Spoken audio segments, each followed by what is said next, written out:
Hi. So, we are coming to midwinter solstice in the northern hemisphere. Christmas time, a time when the tribes hunkered down in their warm caves or castles to just sit and wait it out. So we're going to go back to King Arthur's court, just running my hands over this beautiful blanket material which has come from the northern countries. This is Slavic. This wraps my Viking lyre over there that I'm not very good at playing. And let's just settle down. I'm going to do a bit of folklore healing today. So I want you just to start to relax. I'm going to drag this fossilized wood all the way down your body. Just start breathing into your feet and feel the weight of this stone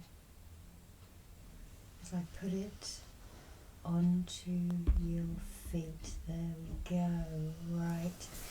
Take a breath in and breathe out and relax. Start to relax your body and your mind as we light the candle and move down in your mind within your body to the solar plexus or the lower dantian, the hara chakra, which is just below it. And imagine that candle glowing and growing and protecting you at the same time.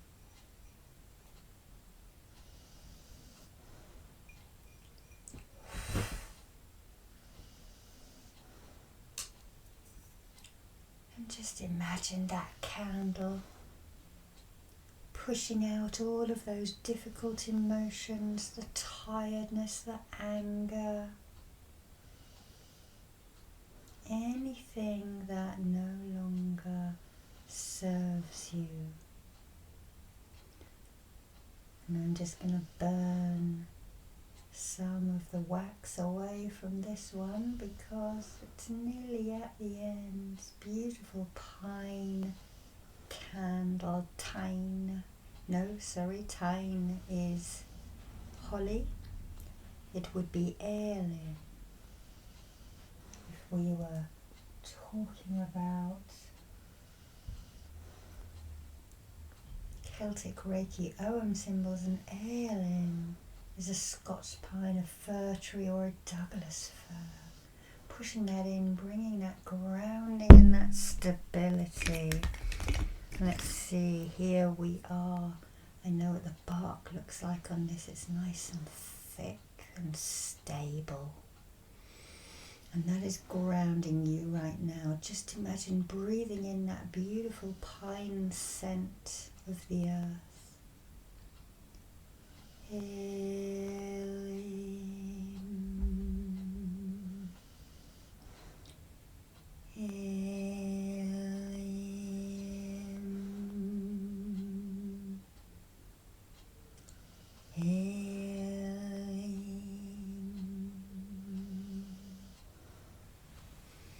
Feel that sturdy trunk reach down into the earth along with your roots,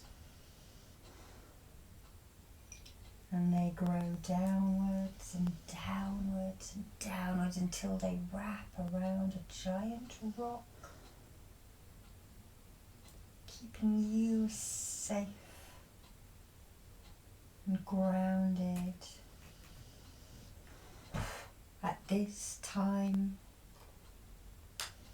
the ancestor time. Okay. Letting the fir tree just work its cleansing and its grounding on you, and let's make some intentions. This is a meditation for the winter solstice. It is a time about stepping from the darkness into the light.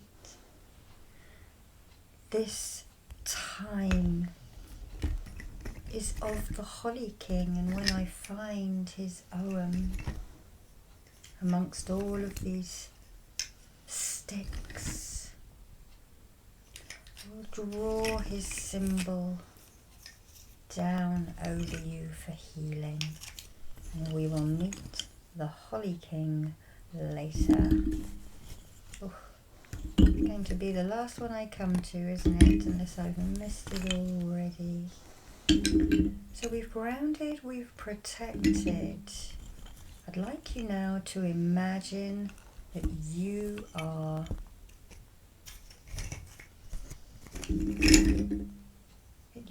in a woodland clearing. You have a cloak wrapped around you. You have a little woolen hat on as well. You might even have furry mittens or fingerless gloves. And there is a beautiful holly tree. There is hedges made of it. Or there is a big giant tree, and these trees do get very big. Of Tyne.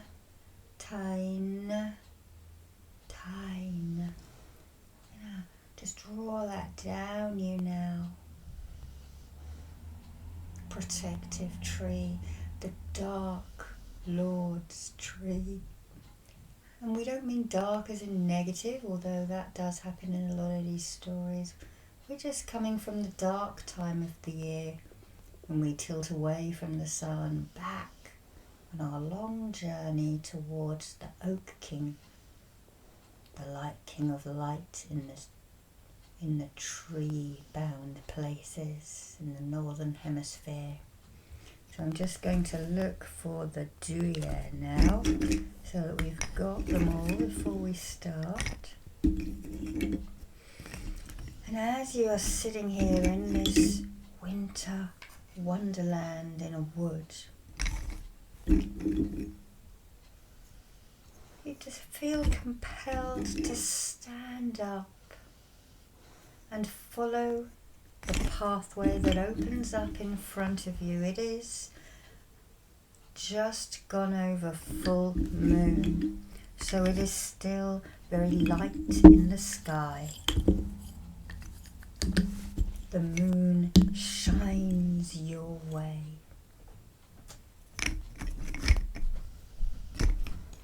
And the trees have fingers that point upwards to the heavens. You can breathe and see the clouds coming out of your mouth quietly, and you hear an owl hooting somewhere up in a tree. It is not late, but it is dark.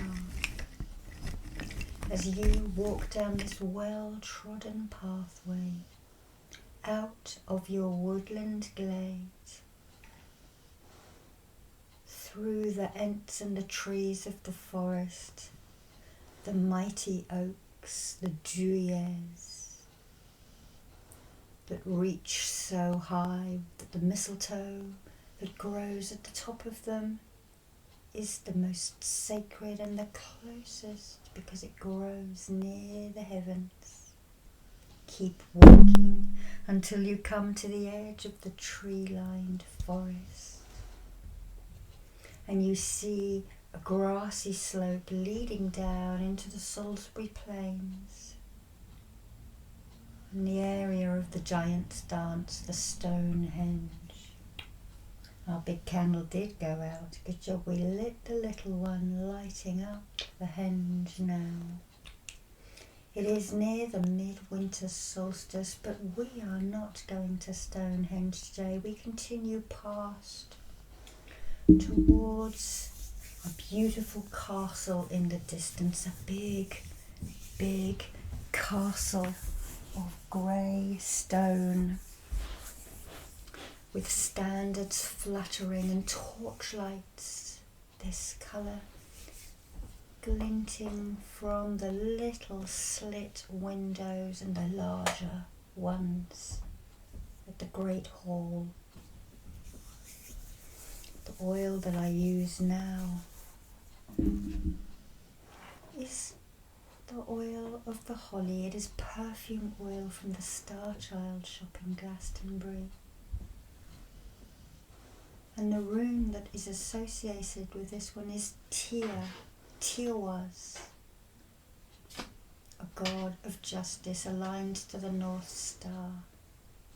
So we send that energy of Tiawas into you now. A rune. Let's see, have we got any information? We haven't got any information about the rune here. How unprepared of me. If you look it up, I think he sacrificed his arm to save his brothers. And as we breathe this perfume in from the Holly King, we head towards that castle and towards the feast that is happening in the Great Hall. You are challenged at the gate. Who goes there?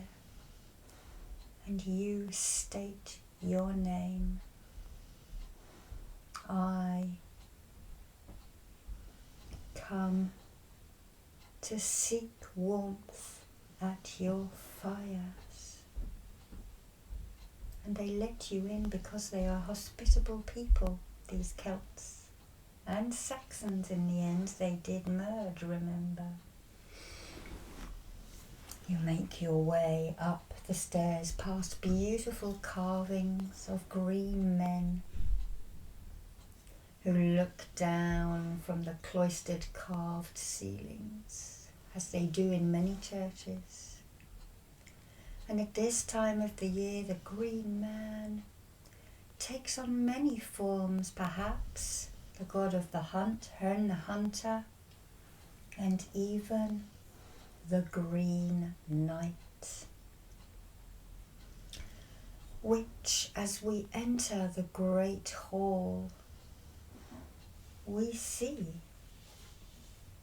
a knight, a big, strong giant of a man, a trickster, trying to talk his way in. He wants to challenge Arthur, always against him. He is that difficult part of yourself who sabotages, who says, I bet you can't. And the only one to take up his challenge would be Gawain, the most courteous and devout knight of Arthur's table, it is said.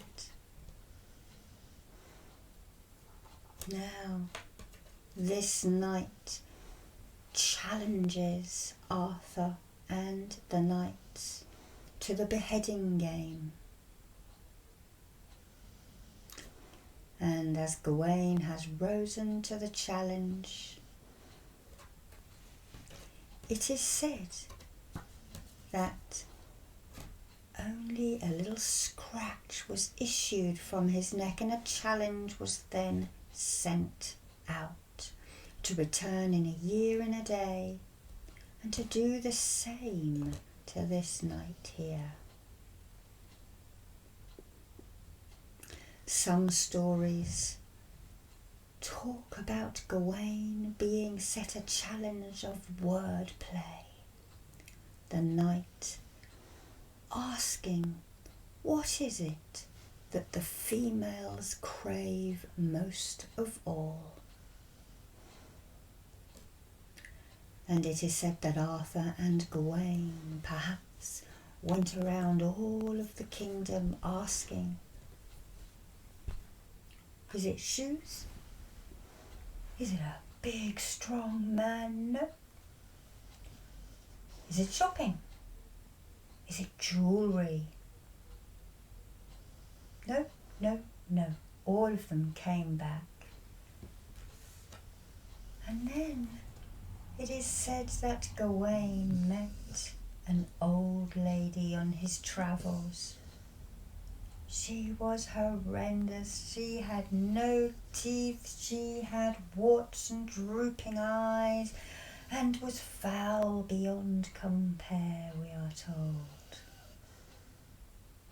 But she knew the answer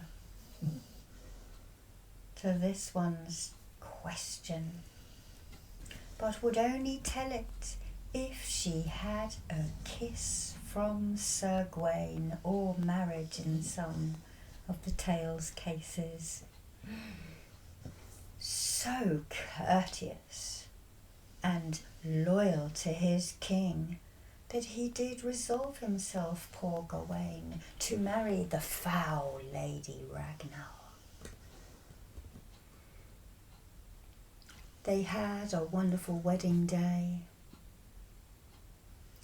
Drink and food beyond compare, acrobats, harpists, flautists. And Gawain, getting more nervous and more nervous by the minute, because soon the nuptials would have to take place. Once, upstairs in their room, Lady Ragnar managed to get a kiss from her husband, and the spell was broken. The hideousness fell off. The lovely lady, underneath whose brother had cursed her to carry this secret, and she told Gawain that sovereignty is what most women desire beyond anything else. Sovereignty to choose. So that a year and a day later, Gawain was able to come back to King Arthur's court at midwinter and tell the knight the word. He stomped about. He was very angry. He did not get his pound of flesh, or whatever it is after his head or Arthur's head. And he stomped out of the hall, only to come back another day with another challenge, probably. And Gawain and Lady Ragnar, it is said, lived for a good while, and then she just disappeared into the realms of fairy lore. So these two can play parts of us and can be part of our healing. This represents perhaps the gentle and the calm outlook. And this is the self-sabotage, the trick, the torture that we give ourselves. And all of us will have a little of each within us. And now we step up to the main fire in this court of King Arthur. And I want you now just to think about the parts of you that talk yourselves out of being brave. The doubter in you, the negative entity within you. You can't do that, you're rubbish, you don't deserve that. That part of your voice, that part of your persona.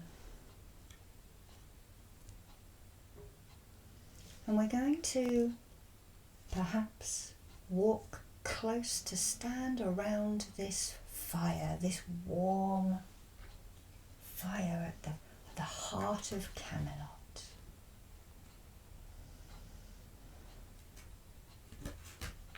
And all it takes is Gawain, that Gawain part of you, just to push this other part, imagine him stepping out of your soul now and walking to stand in the flame. Feel the tingling of the fire whooshing up your legs, whooshing up your legs,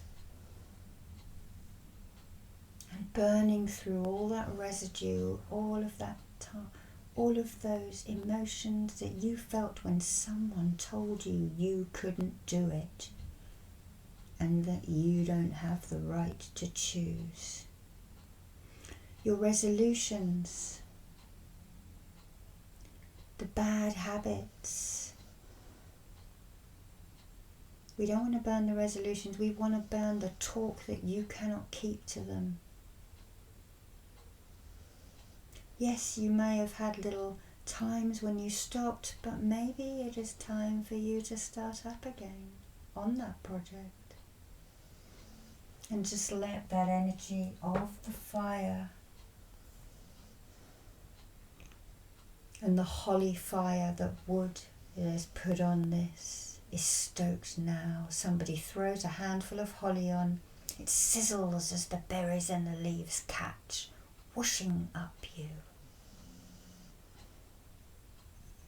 The steadfastness of the heirloom, burning slower and continually keeping the flame aglow in a renewal, cleansing, protection and renewal again and grounding. And then finally the oak, which burns strong with the fire of summer that you are now going to be heading towards in another week or so. Perhaps thinking about what it is, maybe you could go away and write down your intentions of what you want to be rid of, and then come back to this meditation on solstice evening when you know what is going to happen and you can be more prepared with your impatience, your anger, lack of focus, whatever it is you want to be rid of. And now, in King Arthur's court, the scribes are going to come around with a bay leaf and a pen. We can imagine that we are writing our wishes now on this tiny little bay leaf.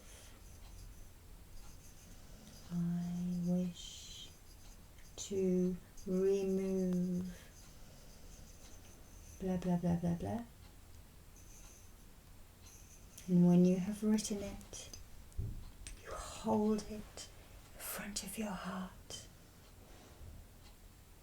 and you throw that intention onto the flame.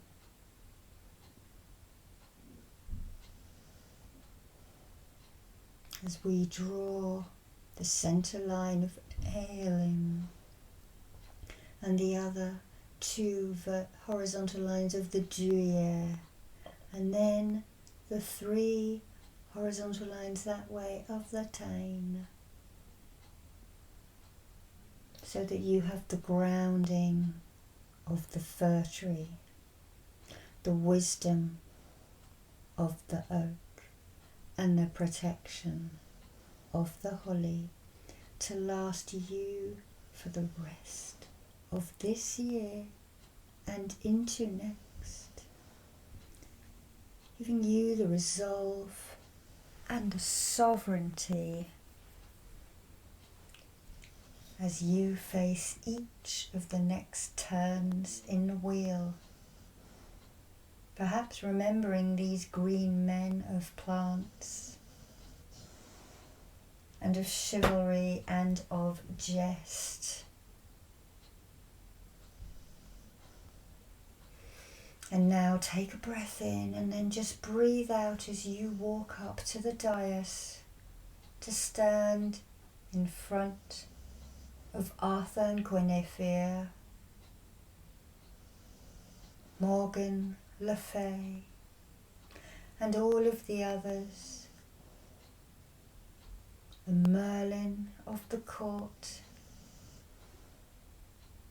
And as you give an affirming bow, you are affirming to all of those parts of yourself to be true.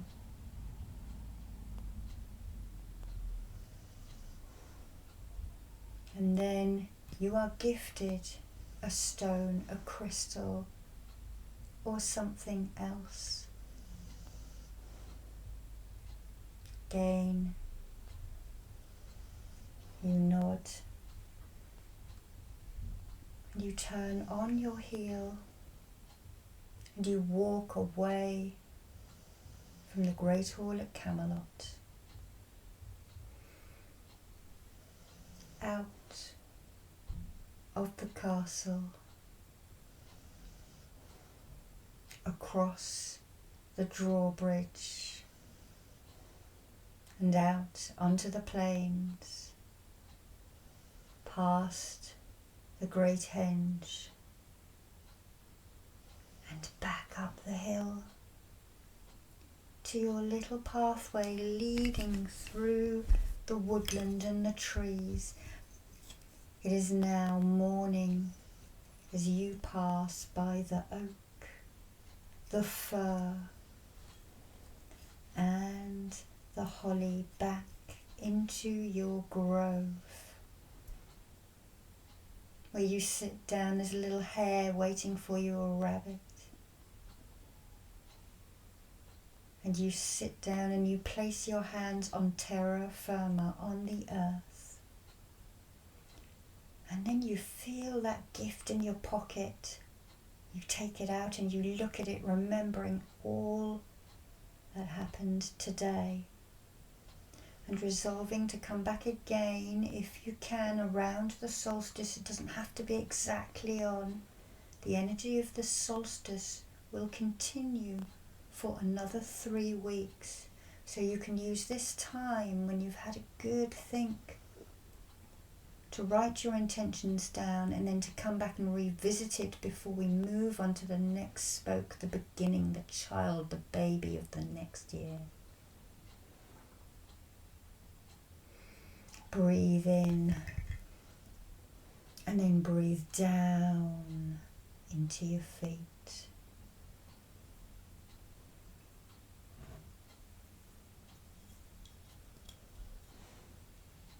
And know that the green man is always with you. The green woman is too, and the green plants. Have a very merry solstice time and a happy 2023. Goodbye.